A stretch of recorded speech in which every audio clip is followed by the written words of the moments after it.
IPL cricket లో star ప్లేయర్లకు ఉండే demand గురించి సపరేట్ గా చెప్పాల్సిన అవసరం లేదు. వీళ్ళ కోసం టీమ్స్ ఎగబడతాయి, ఆక్షన్ లో కోట్లకు కోట్లు పోసి మరీ కొనుక్కుంటాయి. అభిమానులు కూడా అలాంటి ఆటగాళ్ల మీద బోలెడు ఎక్స్పెక్టేషన్స్ పెట్టుకుంటారు. జట్టుకు కప్ అందిస్తారని ఆశిస్తారు. అయితే డొమెస్టిక్ ప్లేయర్లను మాత్రం పెద్దగా ఎవరు పట్టించుకోరు. వాళ్ళు అద్భుతమైన పెర్ఫార్మెన్స్ ఇస్తే తప్ప ఫోకస్ లోకి రారు. అదే టైంలో అన్కాప్డ్ ఆటగాళ్లకి ఇచ్చే ఛాన్సులు కూడా తక్కువే. అందుకే వారి మీద ఎవరికి పెద్దగా అంచనాలు ఉండవు. అయితే అలాంటి ఆటగాళ్లే ఈసారి ఐపీఎల్ లో అదరగొడుతున్నారు. కోట్లు తీసుకునే స్టార్స్ కంటే వీళ్ళు చాలా తోపులుగా మారారు. టీమ్స్ ని సింగిల్ హ్యాండ్ తో గెలిపిస్తున్నారు. అందులో టాప్ 5 డొమెస్టిక్ స్టార్స్ ఎవరో చూద్దాం. ముందుగా రియాన్ పరాగ్. ఒకప్పుడు చెత్త ఆట తీరుతో ఓవర్ యాక్షన్ స్టార్ గా పేరు తెచ్చుకున్నాడు ఈ రాజస్థాన్ బ్యాటర్. క్యాచ్ పట్టిన, సిక్స్ కొట్టిన, గ్రౌండ్ లో డాన్సులు వేస్తూ బిల్డప్ ఎక్కువ, బిజినెస్ తక్కువ అన్నట్టుగా ట్రోలింగ్ కు గురయ్యేవాడు. అయితే తన బ్యాటింగ్ మీద ఫోకస్ పెట్టిన రియాన్ ఏడాది కాలంలో ఎంతో పరిణితి చెందాడు. ఈ సీజన్ లో బ్యాట్ తో చెలరేగుతూ రాజస్థాన్ విజయాల్లో కీలకంగా మారాడు. ప్రస్తుత సీజన్ లో ఆడిన 3 మ్యాచ్ల్లో 2 50లు బాదిన పరాగ్ ఓవరాల్ గా 181 రన్స్ తో టాప్ 2 స్కోరర్ గా నిలుస్తున్నాడు. ఇక సాయి సుదర్శన్. తమిళనాడు ప్రీమియర్ లీగ్ ద్వారా వెలుగులోకి వచ్చిన సాయి సుదర్శన్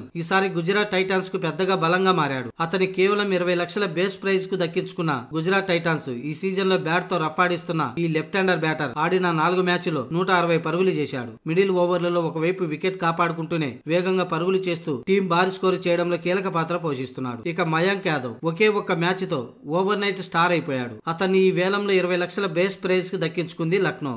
అయితే ప్రస్తుత సీజన్ లో నిలకడగా గంటకు 150 కిలోమీటర్ల వేగంతో అతడు వేస్తున్న బంతుల్ని ఎదుర్కొనేందుకు టాప్ ఆర్డర్ బ్యాటర్లు కూడా వణిగిపోతున్నారు. వరుసగా 2 ప్లేయర్ ఆఫ్ ది మ్యాచ్లు అందుకున్నాడు. ఇప్పటి వరకు 6 వికెట్లతో పర్పుల్ క్యాప్ లిస్టులో 3 స్థానంలో ఉన్నాడు. ఇక హర్షత్ రాణా కోల్కతా నైట్ రైడర్స్ విజయాల్లో కీలక పాత్ర పోషిస్తున్నాడు. అతని వేలంలో 20 లక్షల బేస్ ప్రైజ్ కు దక్కించుకున్నారు. స్లో బౌన్సర్, కట్టర్స్, యార్కర్ తో బ్యాటర్లను ఎక్కడికక్కడ కట్టడి చేస్తున్నాడు. రాణా ఆడిన 3 మ్యాచ్లు 5 వికెట్లు తీశాడు. టీమ్ కు ఎప్పుడు బ్రేక్ త్రూ కావాలన్నా తాను ఉన్నానంటూ ముందుకొస్తున్నాడు యంగ్స్టర్. ఇక Abhishek Sharma. Young batter Abhishek Sharma Sunrisers Hyderabad team batting లో కీలకంగా మారాడు. ఫస్ట్ బాల్ నుంచి హిట్టింగ్ చేస్తూ అపోజిషన్ టీం ను భయపెడుతున్నాడు. లెజెండ్ బ్యాట్స్మెన్ యువరాజ్ శిష్యుడైన అభిషేక్ బౌలర్లను ఊచకోతకొస్తున్నాడు. 3 మ్యాచ్ల్లో 124 రన్ చేశాడు. ముంబై ఇండియన్స్ మీద 18 బంతుల్లోనే ఫాస్టెస్ట్ 50 బాదేశాడు.